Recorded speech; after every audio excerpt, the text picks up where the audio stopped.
Membandingkan Islam dan Kristen dengan membandingkan Muhammad dan Kristus, Quran dan Injil, Jibril dan Roh Kudus, dan seterusnya, mungkin dapat menjelaskan struktur dari kedua agama tersebut. Tetapi untuk memahami arti Quran bagi Muslim dan mengapa mereka yakin bahwa Muhammad buta huruf, kita harus melakukan perbandingan dari segi yang lain. Ya, di dalam Islam, Quran adalah kata-kata Tuhan. Dalam iman Kristen, Kristuslah yang menjadi firman-Nya. Di dalam Kristen, Maria adalah alat yang digunakan untuk menyampaikan petunjuknya. Di dalam Islam, alat itu adalah Muhammad. Muhammad haruslah buta huruf, seperti juga Maria perawan. Petunjuk Tuhan disampaikan melalui sesuatu yang murni. Apabila petunjuk itu berupa manusia, maka kemurniannya dilambangkan dengan keperawanan. Apabila petunjuk itu sesuatu yang verbal, maka kemurniannya dilambangkan dengan sifat penerimanya yang buta huruf.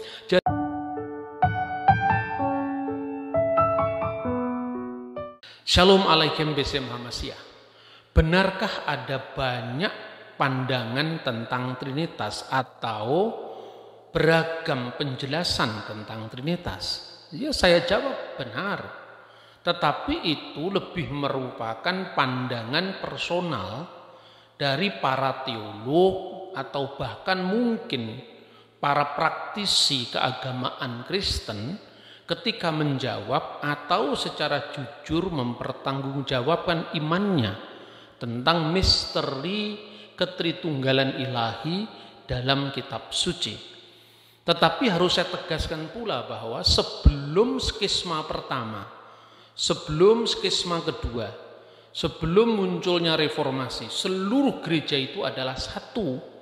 Otomatis pandangan tentang pokok-pokok iman Kristen mengenai Tritunggal Maha Kudus, mengenai keilahian Kristus itu adalah satu dan sama.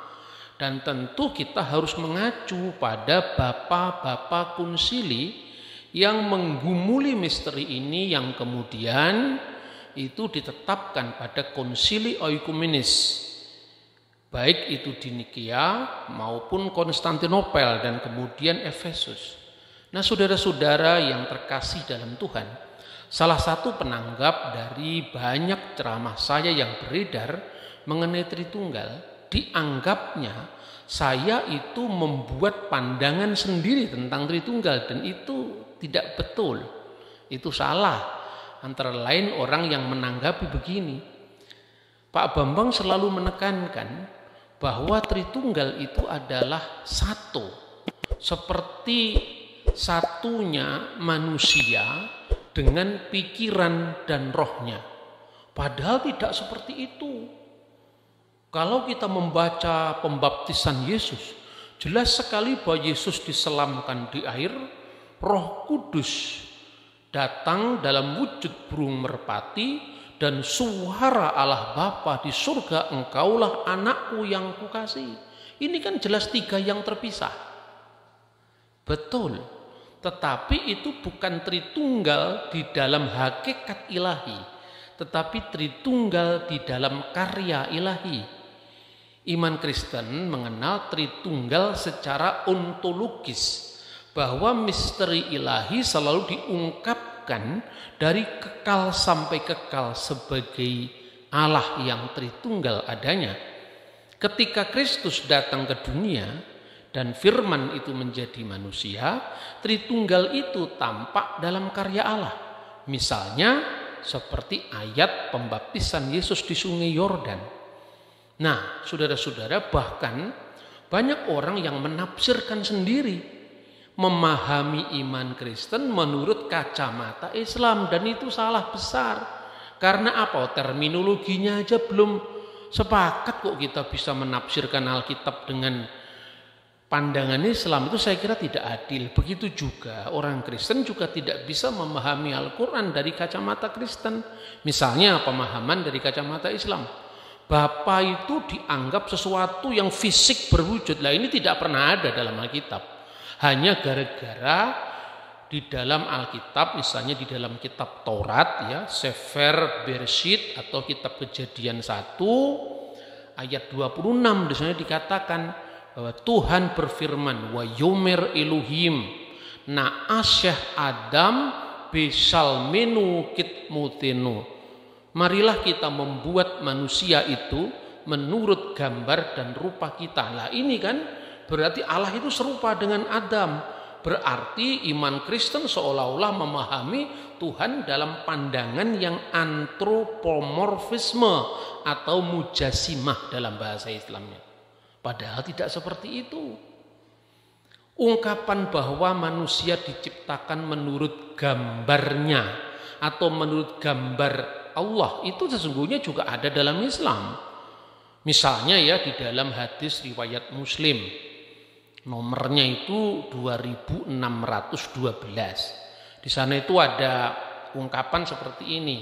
Jikalau kamu bertengkar, jangan sampai menampar muka. Mengapa?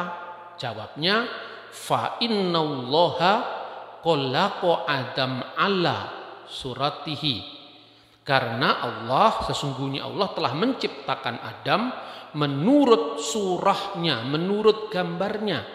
Lah justru dalam Islam ini ada berbagai macam pendapat. Paling tidak ada yang mengatakan domirhi, ya, dalam kata suratihi itu tidak menunjuk kepada gambarnya Allah, tidak kembali kepada Allah, tapi kembali kepada Adam. Ada yang mengatakan begitu.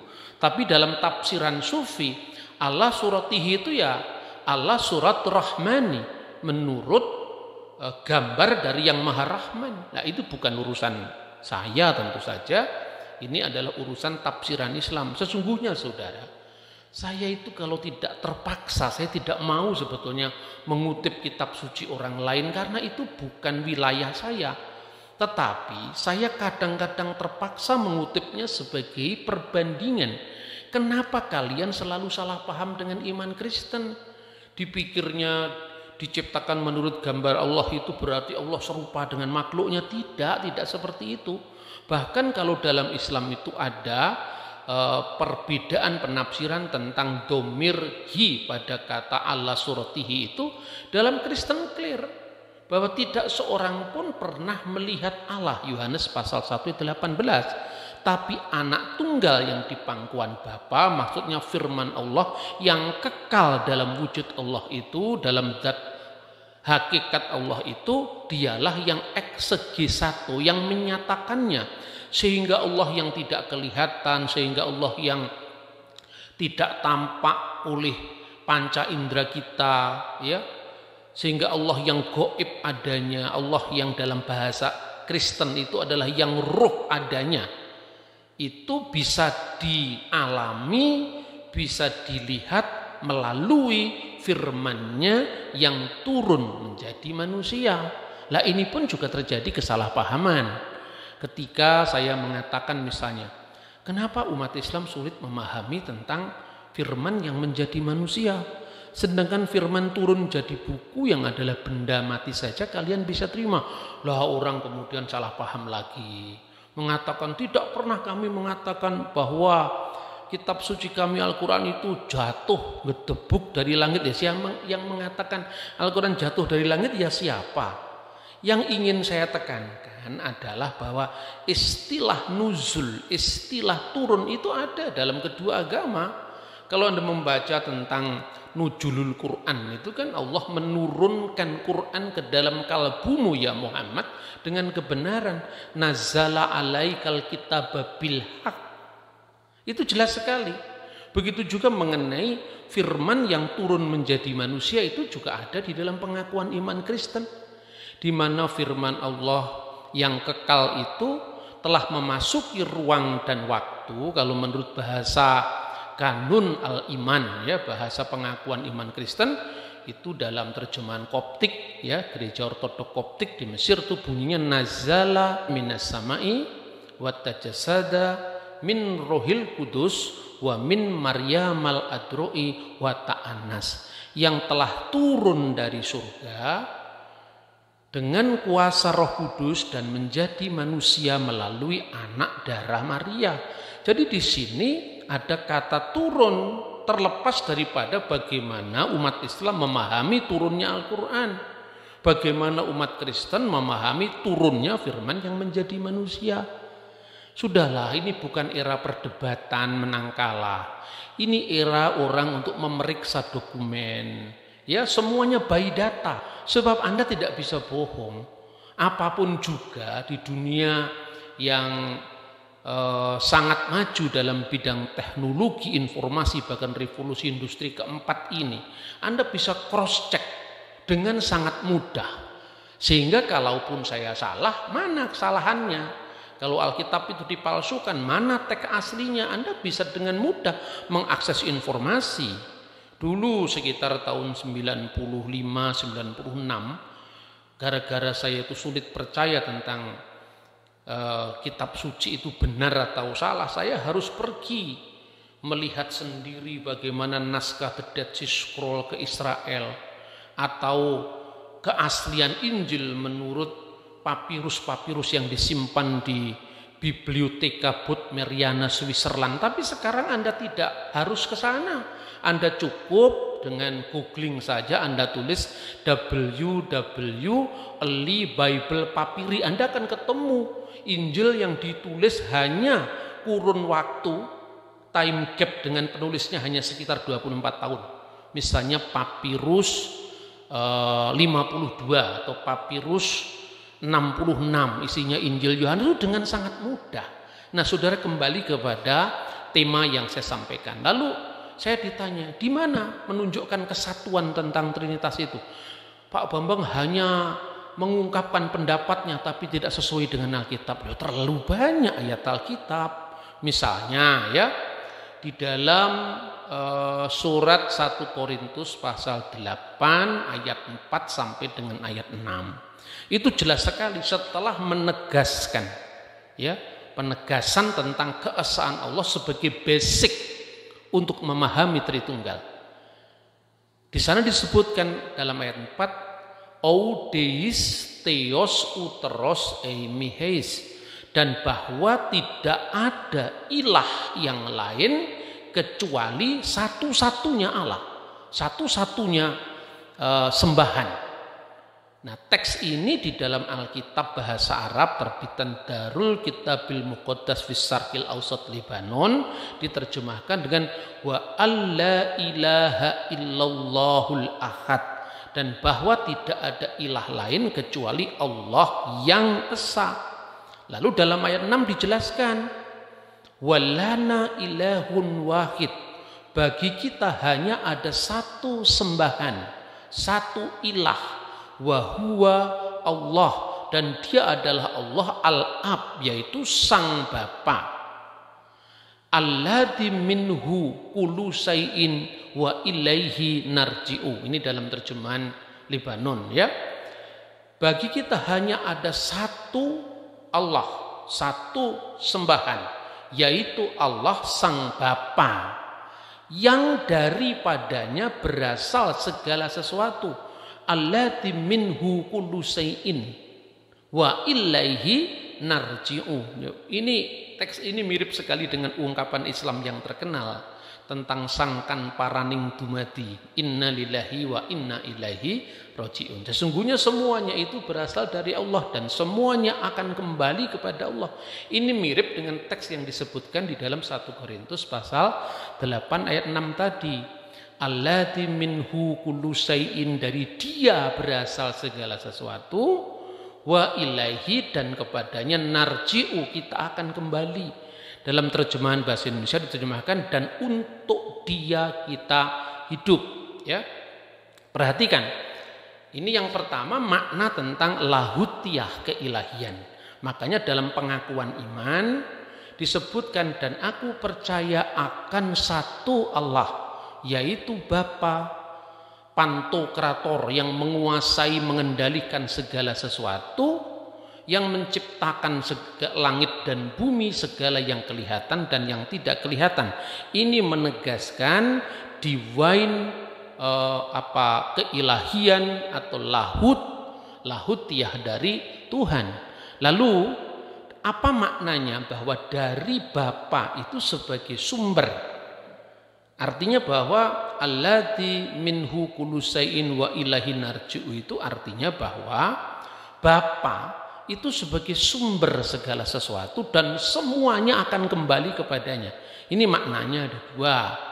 Bapa itu adalah sumber bagi dirinya sendiri yang melahirkan firman-Nya, ya, melahirkan di sini tidak harus beranak. Kok primitif sekali Tuhan beranak, jangan GR lah. Iman Kristen tidak akan serendah itu memahami akidah atau teologinya, ya. Disebutkan di situ menjadi sumber bagi dirinya sendiri, yaitu sumber keilahian yang kekal, ya. Artinya dia menjadi sumber bagi dilahirkannya sang firman, seperti lahirnya sebuah gagasan dari pikiran seseorang. Dan ini semuanya metafisik, ini tidak ada kaitannya dengan benda, tidak ada kaitannya dengan hitungan 1, 2, 3 Pak Gendut naik kuda. Terlalu rendah pola pikirnya kalau seperti itu. Metafisika kok dipahami dengan matematika dan fisik, enggak bisa, enggak ketemu. Bicara tentang Tuhan harus bicara tentang sesuatu yang metafisik, meta-empiris, ya, itu bicara tentang Tuhan. Apalagi bicara tentang rahasia Tuhan yang paling dalam, yang dalam iman Kristen dipahami sebagai Tritunggal. Maupun jadi dia menjadi sumber Bapa itu kalau di dalam bahasa teologis itu dapat disamakan atau diparalelkan dengan wujud Allah itu Bapa.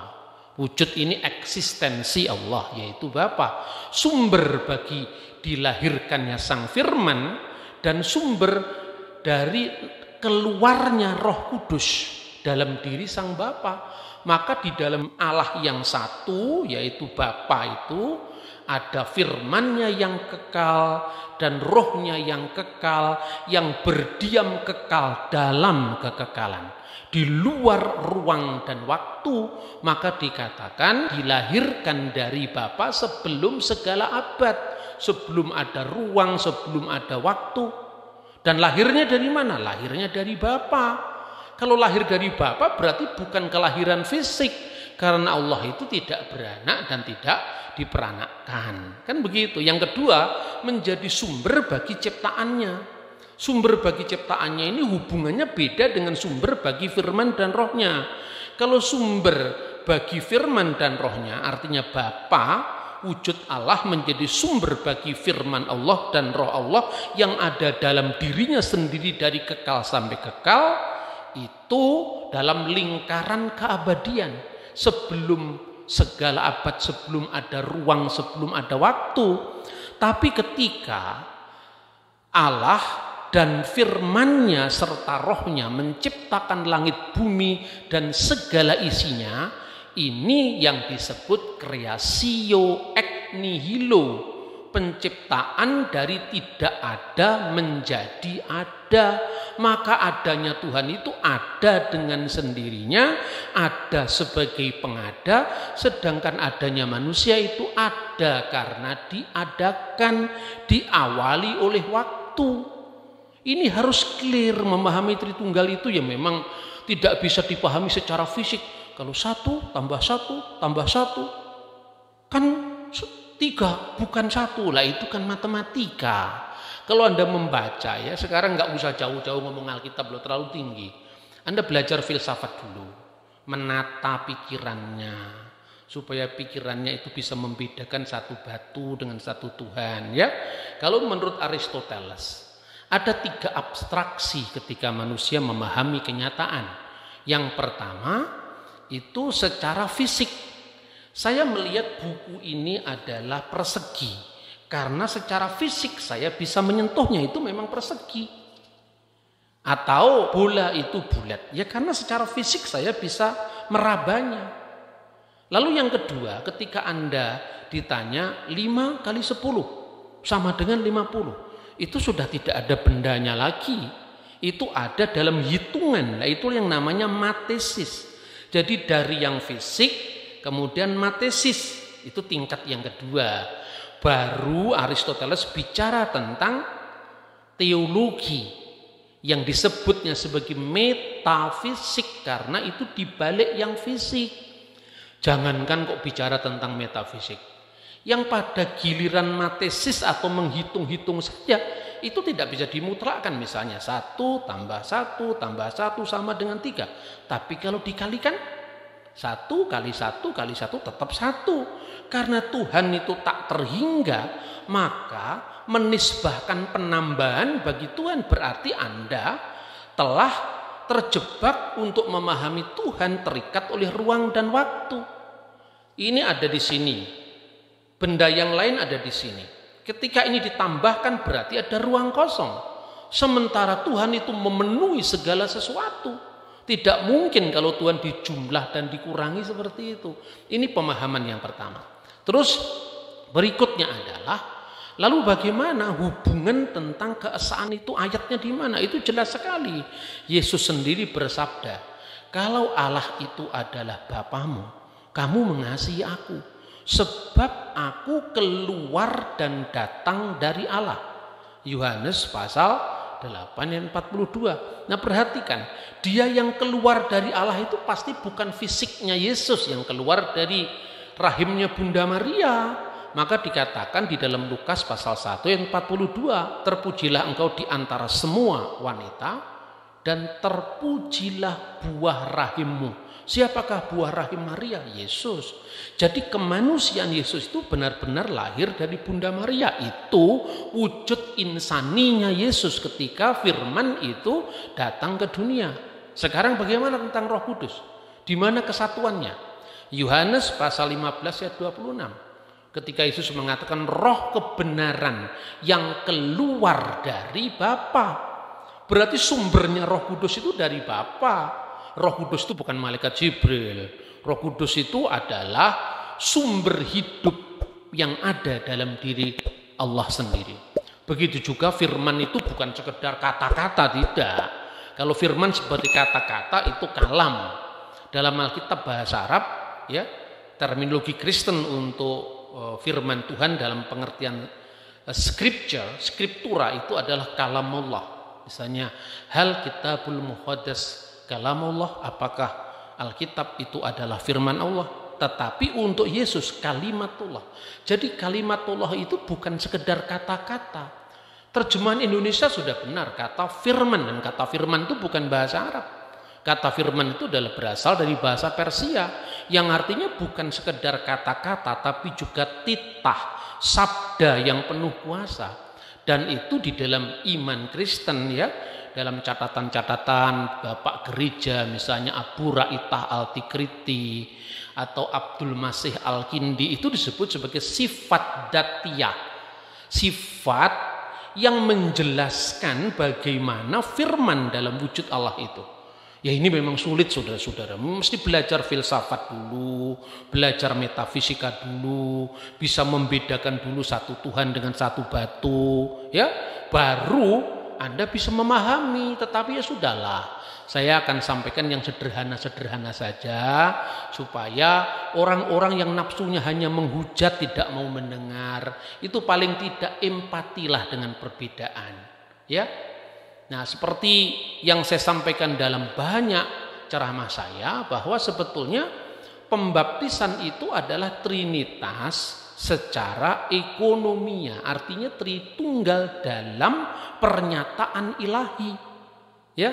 Nah ini kira-kira bagaimana? Firman itu kan menjadi manusia, artinya sabda Allah, hikmat Allah, pikiran Allah, termasuk kata-kata Allah. Jadi kata-kata itu tidak representatif. Jadi iman Kristen tentang Yesus sebagai kalimatullah itu berbeda dengan Al-Quran. Dan saya tidak mau masuk ke dalam kajian Quran, itu bukan iman saya. Meskipun saya tahu dalam Al-Quran itu dikatakan bahwa Isa itu disebut sebagai bi kalimati minallah, firman dari Allah, atau kalimatuhu alqaha ila Maryam wa ruhum minhu, tapi saya tidak mau masuk ke sana karena tafsirannya pasti berbeda dengan apa yang saya imani dari iman Kristen. Dan ketika di mana-mana saya menyebut Yesus itu adalah kalimatullah, saya tidak sedang membaca Quran, saya membaca Alkitab saya sendiri, Alkitab dalam bahasa Arab tentu saja, di mana jelas dikatakan di sana bahwa fil badi'il kanal kalimah wal kalimatu kana indallah wa kana kalimatullah. Jadi ketika firman menjadi manusia, dibedakan antara tubuh fisik Yesus dengan firman yang kekal. Saya ingin membagikan kepada saudara satu buku dialog yang sangat bagus. Sebetulnya ini buku lama, saya sudah mengutipnya ketika saya menulis buku Menuju Dialog Teologis Kristen Islam. Yang dalam buku itu wacana mitranya ditulis oleh Profesor Dr. Kiai Haji Said Agil Sirot, diterbitkan oleh Yayasan Andi dan itu dibedah di IAIN Wali Songo, IAIN Sunan Kalijogo, dan saya selalu merambah jalan dialog bukan debat, karena bagi saya tidak ada yang bisa diselesaikan dengan perdebatan menang kalah. Mari kita periksa literatur kita masing-masing. Buku ini yang sangat menginspirasi saya itu diterjemahkan oleh Kiai Haji Abdurrahman Wahid dan Hasyim Wahid, diterbitkan oleh Lembaga Penunjang Pembangunan Nasional Lapenas tahun 1981. Saya pertama membaca buku ini dari perpustakaan Universitas Kristen Satya Wacana. Judul bukunya adalah Islam dalam Cita dan Fakta. Nah, penulisnya siapa? Penulisnya adalah Sayyid Husin Nasir, seorang teolog Islam yang sangat mengakrabi dialog teologis Islam dan Kristen. Lalu beliau menulis di sini pada bab 2 halaman 22. Nah, saya bacakan ya, ini bukan pendapat saya. Membandingkan Islam dan Kristen dengan membandingkan Muhammad dan Kristus, Quran dan Injil, Jibril dan Roh Kudus, dan seterusnya, mungkin dapat menjelaskan struktur dari kedua agama tersebut. Tetapi untuk memahami arti Quran bagi Muslim dan mengapa mereka yakin bahwa Muhammad buta huruf, kita harus melakukan perbandingan dari segi yang lain. Ya, di dalam Islam, Quran adalah kata-kata Tuhan. Dalam iman Kristen, Kristuslah yang menjadi firman-Nya. Di dalam Kristen, Maria adalah alat yang digunakan untuk menyampaikan petunjuknya. Di dalam Islam, alat itu adalah Muhammad. Muhammad haruslah buta huruf seperti juga Maria perawan. Petunjuk Tuhan disampaikan melalui sesuatu yang murni. Apabila petunjuk itu berupa manusia, maka kemurniannya dilambangkan dengan keperawanan. Apabila petunjuk itu sesuatu yang verbal, maka kemurniannya dilambangkan dengan sifat penerimanya yang buta huruf. Jadi lewat buku ini, dan ini banyak dikembangkan oleh para teolog lintas agama ya, para pemerhati atau pengamat atau ahli teologia religionim, teologi tentang agama-agama. Misalnya pernah juga disampaikan oleh Profesor Mukti Ali misalnya, bapak ilmu perbandingan agama itu. Sekalipun saya pikir bahwa Sayyid Husin Nasir atau Profesor Mukti Ali tidak dalam posisi meyakini iman Kristen, tapi tidak dalam posisi untuk menyalahpahami iman Kristen. Begitu juga sebaliknya. Tatkala di mana-mana saya selalu menyebut Nabi Muhammad dengan hormat, selalu saya sebut gelarnya Nabi Muhammad Sallallahu Alaihi Wasallam, tentu saya tidak sedang meyakini Nabi Muhammad seperti keyakinan Islam, tetapi saya mencoba respek, menghargai, memahami, menghormati bagaimana hormatnya saudara Muslim saya tentang Kanjeng Nabi Muhammad. Begitulah. Milikilah sedikit saja empati pada pihak lain. Jangan sedikit-sedikit harus benturan. Ya, kita pikirkan Indonesia masa depan yang lebih bagus. Nah, dengan demikian, tatkala orang Kristen mengatakan Yesus itu mati, sama sekali tidak pernah menyentuh keilahiannya. Karena apa? Alkitab mengatakan dia yang dibunuh dalam keadaannya sebagai manusia. Kemanusiaan Sang Kristus atau kemanusiaan yang dikenakan oleh Sang Sabda yang menjadi manusia, itulah yang mati.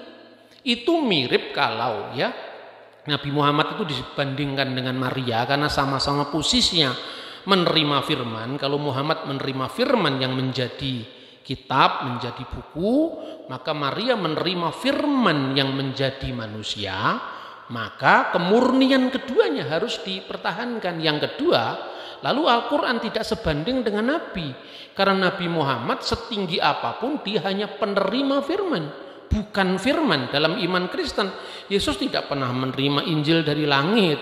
Yesus tidak pernah menerima Injil didiktekan oleh malaikat Jibril, karena dalam iman Kristen wal kalimatu sara jasadan wa hala bainana, ya, ki holokos saks itu, dan firman itu telah menjadi manusia dan tinggal di antara kita, dan seterusnya. Maka iman Kristen memahami ada Kristus yang temporal, yaitu ketika menjadi manusia yang untuk waktu yang singkat dibuat lebih rendah dari malaikat, itu yang temporal. Tetapi ada Kristus yang kekal, yaitu firman Allah yang bersama-sama dengan Allah, dan firman itu adalah Allah. Sekali lagi, kalau dikatakan firman bersama Allah tidak sama dengan Abu Bakar bersama-sama dengan Utsman atau Matius bersama-sama dengan Markus. Mengapa? Karena manusia itu terikat oleh ruang dan waktu, tapi Tuhan tidak, kan begitu. Terus yang terakhir, orang salah paham lagi. Nah itu lihat waktu Yesus naik ke surga, kan dalam Injil dikatakan duduk di sebelah kanan Allah. Nah kalau duduk di sebelah kanan kan berarti ada 2 kursi. Ini salah lagi, memahami iman orang lain dengan keterbatasan pikirannya, dengan keterbatasan paradigmanya. Kitab suci Kristen itu diwarisi dari Yudaisme, artinya sepenuhnya yang disebut perjanjian lama itu adalah Tanakh, Torah, Nivim, Ketuvim, ya. Di dalam kitab Tehillim, yaitu kitab Mazmur, kalau di dalam lingkungan orang-orang Arab, ya, itu lebih dikenal dengan Jabur, ya. Kalau gereja sekarang menyebutnya Mazamir. Mazamir terdiri dari Mazmur-Mazmur.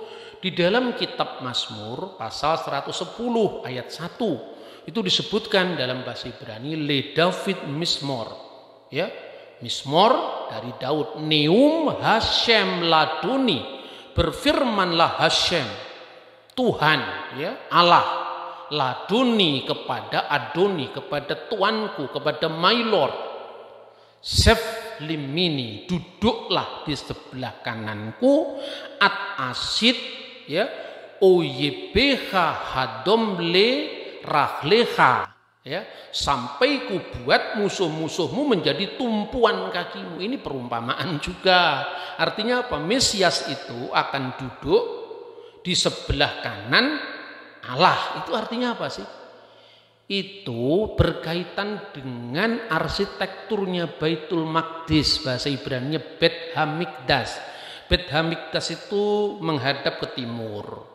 Makanya setelah runtuhnya Baitul Maqdis, orang Kristen Ortodoks sampai sekarang sembahyang menghadap ke timur. Dulu sembahyang menghadap ke Baitul Maqdis. Begitu Baitul Maqdis itu runtuh pada tanggal 9 bulan Ab, ya, tahun 70 Masehi, atau tepatnya 5 Agustus tahun 70 Masehi, maka orang Kristen mula-mula langsung mencontoh kepada Bet Hamikdas yang simbolnya menghadap ke timur. Lah di sebelah kanannya itu adalah singgasana Daud. Ya, makanya duduklah di sebelah kananku, artinya Mesias, Raja Mesias yang disebut sebagai Adonai itu duduk di kursi Daud sampai selama-lamanya. Karena Mesias itu bermakna 3 matra. Yang pertama adalah imam, nabi, dan raja. Jadi artinya sebelah kanan itu bukan dalam pengertian ruang dan waktu. Dan sebetulnya dalam agama-agama Semitik ini dikenal. Misalnya kalau Anda menyebut misalnya pada akhir zaman nanti, ini dalam kitab Al-Quran ada golongan kanan ashabul yamin dan ada golongan kiri ashabul yasar. Golongan kanan menerima kitab sebelah kanan, golongan kiri menerima kitab sebelah kiri. Itu kanan dan kiri ini bukan arah, tetapi itu adalah ridho atau perkenan Tuhan terhadap hambanya. Itu kanan, kalau kiri yang tidak diridhoi. Nah itulah maknanya, saudara-saudara. Makanya dalam ritual Yahudi itu, ketika orang mengelilingi mesbah, mesbahnya selalu posisinya berlawanan dengan arah jarum jam. Supaya apa? Yang mengelilinginya posisinya di sebelah kanan dari yang dikelilingi. Ini simbol-simbol dalam Baitul Maqdis. Artinya Mesias itu akan kekal sebagai raja segala raja. Dan ketika kebangkitannya di antara orang mati, Dia akan tetap menjadi raja, dan itulah yang akan datang pada akhir zaman untuk mengadili setiap orang, baik yang hidup maupun orang yang mati. Anda boleh menolak Kristus, Anda boleh menghujat Kristus, tetapi Kristus akan datang pada akhir zaman untuk mengadili kita semua sebagai hakim yang adil. Kita memang tidak sama, tetapi kita harus bisa bersama-sama.